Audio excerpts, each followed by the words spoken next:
Alright, welcome to another video, and this video is going to be overall explanation and about the Niki no Mi, also known as the Paw Fruit in Grand Peace Online.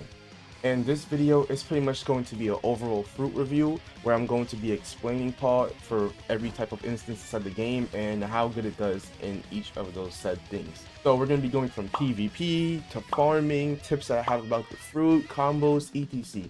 This is going to be an overall fruit guide on how good is Paw in Grand Peace Online. So with that out of the way, we might as well start and give you a quick rundown on the fruit itself and all of the skills that it actually has. So once you eat the paw fruit, the first thing that you'll probably notice about it is that you actually do have paws on your hand.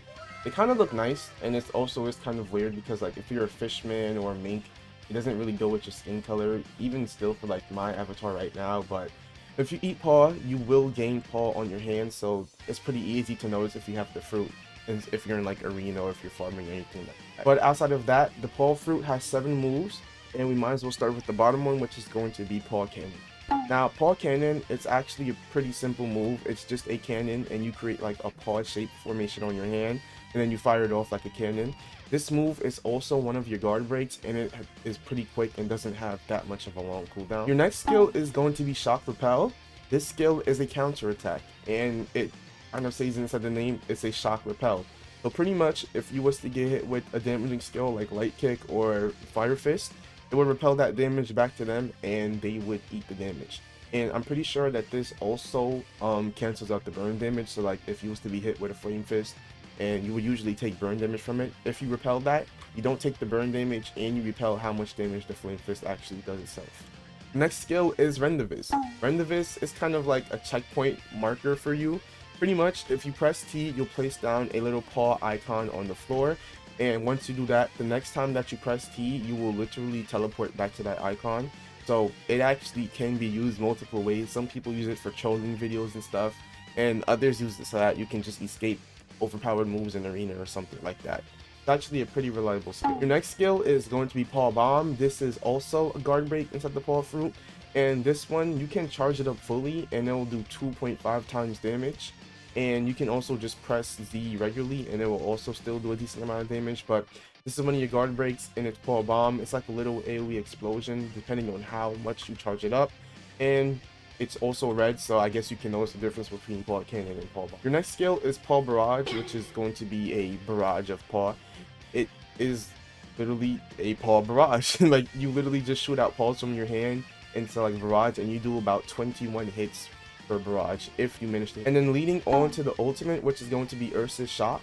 You jump up, well, you don't have to jump inside the air, but I jump up inside the air because it allows you to hit more people and stuff like that. But pretty much you create a gigantic paw shaped thing inside the air, and I'm pretty sure it's you compressing air down into a small little orb that's shaped like a paw, and then once you fire it off, it'll create a huge AoE explosion depending on how much you charge it.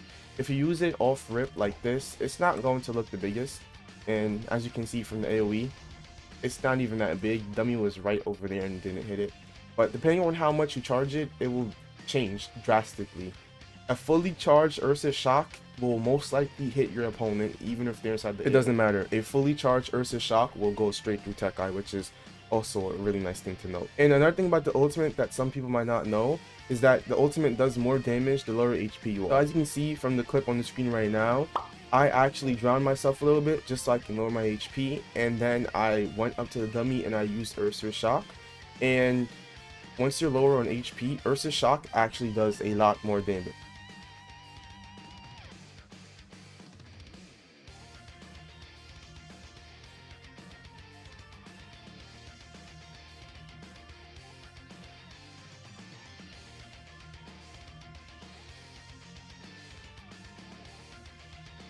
So with my stats, which I'll show on the screen right now, this is kind of farming, but with my stats, a fully charged Ursa's Shock does around 545 damage.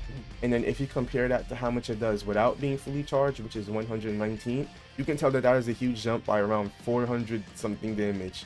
And this also scales better the lower HP you are. So if you was to use this literally on like 1 HP, and let's say that you have around 2k HP, your Ursa's Shock could probably do around 600, 700, 800 damage. It's a really really nice skill. And For You actually did recently buff it where it charges up 2 times faster, and I timed it. It takes 16.41 seconds to fully charge Ursa's Shock.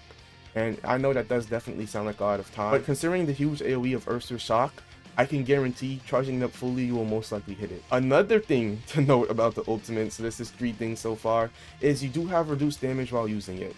I'm not sure how much it's reduced. If I could find it, I'll put it up on the screen, but all you need to know is that it is a good amount of reduced damage. So I'll just use this as an instance. I was in arena and I was charging up Ursa's Shock fighting versus like a mirror user. Mirror user did 100 to me on Hiken regularly, but once I was using Ursa's Shock and he hit me with a Hiken, his Hiken only did around 30 damage. So I'm pretty sure that's like around a 70% damage reduction. I don't know if that's true or if it's just like because of my armor and things like that, but all you need to know is that Ursa's Shock does reduce damage, and it's actually pretty reliable because people can't just come up under you and hit you with like a full juicer light while you're doing this and kill you so that your ultimate doesn't go off. So now I gave you a quick rundown on Paw, I might as well start describing the fruit and how it fares in PvP.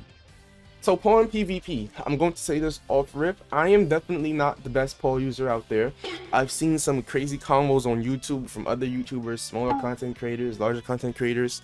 Paw, it's really good for PvP, like extremely good.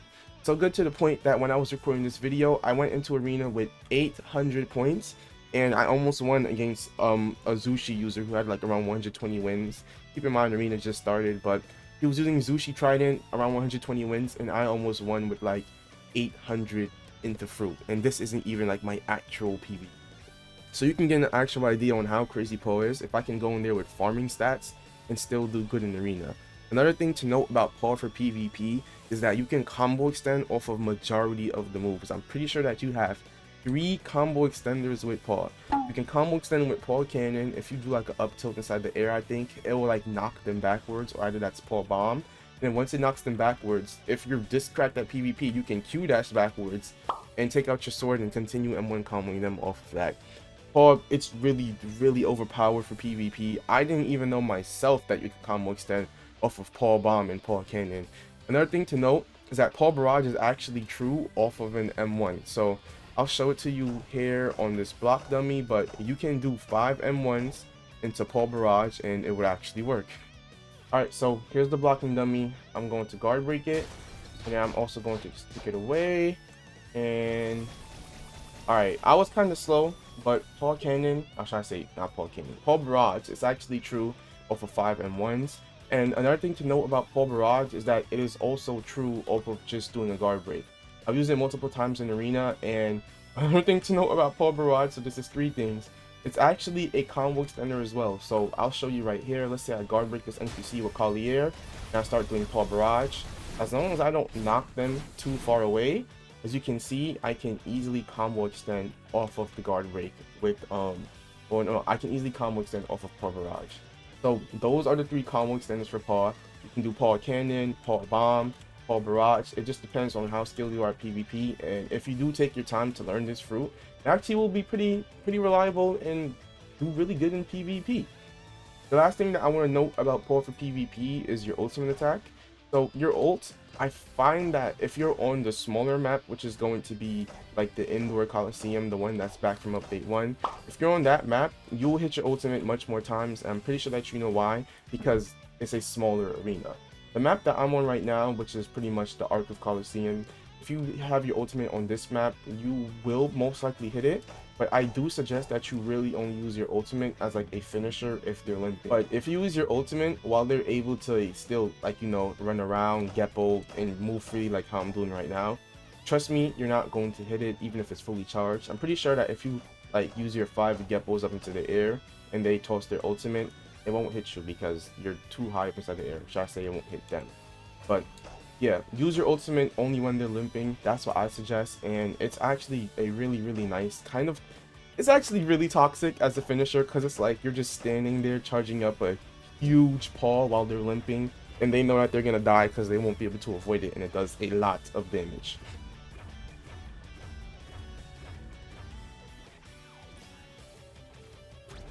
So Yeah, that was Paw For PVP, and if I'm being honest, overall Paw For PVP, I'm going to rate it a 8 out of 10. Now, keep in mind, this is just my personal rating of it. I'll probably be able to even bump it up to like an 8.5 or possibly a 9, but Paw For PVP is really reliable. You have Q dashes, so you can try to combo extend off of that. You have 3 combo extenders, you have an ultimate that reduces your damage, you have a counter attack, and you have a skill that can get you out of danger. Actually, forget 8 out of 10. I'm putting this at 9 out of 10. It's a really reliable fruit. 3 combo extenders, a skill to get you out of danger, and a counter attack, and reduce damage while using the ultimate attack. This fruit is really good for PvP. That's why I'm going to rate it a 9 out of 10 for PvP. And we'll move on to Paw For farming. So, Paw For farming, I'm going to be explaining this for the 2 places where you farm inside Grand Theft Online. This is going to be either dungeons or it's going to be ship farming. So we might as well start off with dungeons. Paw For dungeons, it can actually solo dungeons, so it's already viable. However, it does take a while and I don't suggest doing it. So I was able to complete, well, I wasn't actually able to complete a dungeon, but I was able to get to wave 24 with Paw in dungeons. You can actually complete it because there's like an easy, very easy strategy for it. It's just that I got cocky on the last round and decided to do something really dumb. But Paw can actually solo dungeons, and it does solo dungeons, but like I said at the start, it takes way too long. When I was soloing dungeons, it took me around 36 minutes to 40 minutes when I was soloing dungeons with Paw. And if I'm being honest, that's just too much time to spend inside one dungeon. Even with like 4 times Logia, where like, you know, you have the all-seeing eye and it's 2 times Logia. Even with that, soloing dungeons with Paw, I would recommend that you just use a fruit that was made to actually solo dungeons, like Mira, where it does it faster, maybe even Magu or Pika. But Paw can solo dungeons, so it does have a check mark inside that book because it can still farm dungeons, and you do have Rendivis, which is able to get you out of danger. Your skills do a nice amount of damage with low cooldowns. So, Paw, it can solo dungeons. You also do have the reduced damage from the ultimate attack, which is another thing that I keep on talking about. Then moving on to Paw for ship farming, Paw can surprisingly ship farm decent. I'll say decent to good, because when I was ship farming with Paw, the main thing about it is that you can place down a Rendivis on the boat or a rock if wherever you're ship farming at. And then like, if you were to fall inside the ocean, you can easily just press Rendivis and be able to escape that situation. It actually saved me around 3 to 4 times when I was ship farming with Paw, because I did fall inside the ocean a couple of times. But the best thing about Paw is that you can just press Rendivis and you can save yourself from drowning. Now, Paw for ship farming, you really want to only use like 2 skills. Paw Bomb, it one-shots actually everything on the boat, and I'm talking about for like the regular NPCs and stuff like the captain. You have my stats, which is like 800 into Devil Fruit. A fully charged Paw Bomb will do around like 292 damage. Let me see right here. Yeah, a fully charged Paw Bomb does 293 damage, which is more than enough to one-shot the NPCs. However, when you're ship farming with Paw, you cannot actually stand on the ship, because once you're holding your Paw Cannon or Paw Bomb inside the air, the boat is going to move. And the same thing with Paw Barrage. The boat's just going to keep on moving, so now you're going to be stuck inside the air while the boat's moving, and you won't really be able to hit it. Which is why I said that Paw is kind of like okay to mediocre for ship farming, because you can do it. It's just that the best way to do it is to have the boat come up to the side of your ship, then you jump on the boat, charge up your skills fully, and then you use your skills. I feel like that's the best way to ship farm with Paw. Another thing to note, your ultimate for ship farming, it's kind of useless. It is kind of useless, because the amount of time that it takes to charge up, if the boat's moving, then you're not gonna hit it. Like, you're literally not gonna hit it. And if you aim it at the ocean, it's just gonna go to the bottom. Like, it doesn't stop on the surface of the sea. So yeah. And when it comes to galleons with Paw for ship farming, you honestly have like no hope of hitting it. Your best bet is to just M1 the captain to death and then kill the NPCs like that. But when I was farming ships, I tried to use Paw on the galleons, and if you're able to see it, I literally just couldn't do anything, because all of my skills, they keep me inside the air, so that whenever I'm farming with them, I can't actually keep up with the boat because it's moving and I'm stuck inside the air. So Paw for ship farming, it's not bad, it's kind of mediocre. Oh, and moving on to another thing for PvE, I almost forgot to talk about this, but this is Paw for bosses. Now, when I was farming all of my drops at Moria, I was actually able to get damage with Paw, However, I had to use a very high fruit damaging build, which is like 800 instead fruit, which is what I'm rocking right now. For farming bosses with paw, if you have like my build, you can do 100 per paw cannon, 293, and your paw rise is 20 per hit. And if you're low, you do have the reduced damage ult, which can do up to 500 damage. So paw for farming, it actually is pretty good for farming bosses. I feel like this is the best thing about paw when it comes to farming, for farming bosses, because you can easily counterattack like the bosses, how they each do a lot of damage. You can counterattack them. You have a barrage, you have reduced damage with an ult that does around 500, and your E skill, which barely has a cooldown, does 100 damage if you're using my stats. So paw for farming, overall I'll rate paw for farming a 6 out of 10. 6 out of 10 leading to 6.5 out of 10. I feel like it can't go anything above 6 out of 10 because most people are going to be doing dungeons and ship farming once they're done getting all of their drops. And paw for farming really is just good for bosses. And outside of bosses, it's just mediocre for everything else. So I feel like a 6 out of 10 is pretty fair towards paw for farming. Now keep in mind there definitely is better fruits, and if you want to eat paw for farming, I don't recommend doing it because you're better off just trading paw for a better fruit like Mira, Pika, etc. Any fruit that can do burn damage, farm better, it's going to be better than paw for farming, which is why I'm placing it at a 6 out of 10 for farming overall. And now that I've explained pretty much everything for paw, I give you some negative and positives. I explain it for PVE, I explain it for PVP, give you a showcase on it. I'm going to rate paw overall for my personal opinion. This is my personal opinion. You can form whatever you say about paw. I see a lot of people that just downplay this fruit, and I truly don't understand why. It can actually do everything. It can do everything, and yes, it does excel in PvP, but it's not like it's terrible for PvE like Ito. Ito literally sucks butt booty cheeks for PvE, but it's good for PvP. However, people still suck Ito sack off more than they suck paw sack off. Hey, yo! And I'm sorry for wording this very stupidly, but what I'm trying to say is that people underrate paw. They really heavily underrate how good this fruit is, and I hope that this video does shine some light on it because I really do enjoy this fruit. Like I said, it's my favorite, so I'm trying to make this as unbiased as possible, but you can literally see it for yourself. I'm doing this much damage. I have like no cooldowns. I have a counter attack. I have a teleporting skill. I have reduced damage on my ultimate. I have a huge AoE on my ultimate. I can farm for PvE easily because I have no cooldowns. What is bad about this fruit? Like, I don't get it. Now, before I just lose my top and start going bonkers, explaining to people who hate on paw, and you know who you are, because this is kind of directed towards one person. But before I just go absolutely crazy, my overall rating for paw is going to be a 8.5 out of 10. I want to rate it at 9, but if I'm being honest and true for the video, paw is an 8.5 out of 10. Like I literally just now explained, it can do everything. It has low cooldowns, a teleport, a counter, huge AoE ultimate, reduced damage, 3 really fast, okay, nah, it's more like 2 really fast guard breaks, 3 combo extenders. Come on, does that not sound like a good fruit? And it's only legendary tier. Well, I can't say that because paw is, I don't know how much paw goes for inside the trading market, but if you want my personal opinion on this, on if you should eat this fruit, yes, eat this fruit. It's worth it. You even have Q dashes too, which is one thing that I forgot. It's like, I'm pretty sure it's one of the first Paramecius to have Q dashes. If I'm wrong, I'll correct myself, but you also do have Q dashes. So that's my overall take on paw, and I really do hope that you did enjoy this video because I know for sure I did. I love paw. I'm literally a paw fanatic. It's my favorite fruit. I really we do not care. So yeah, this is my video on paw. Make sure that you like the video if you like, you know, a little paw fan like me.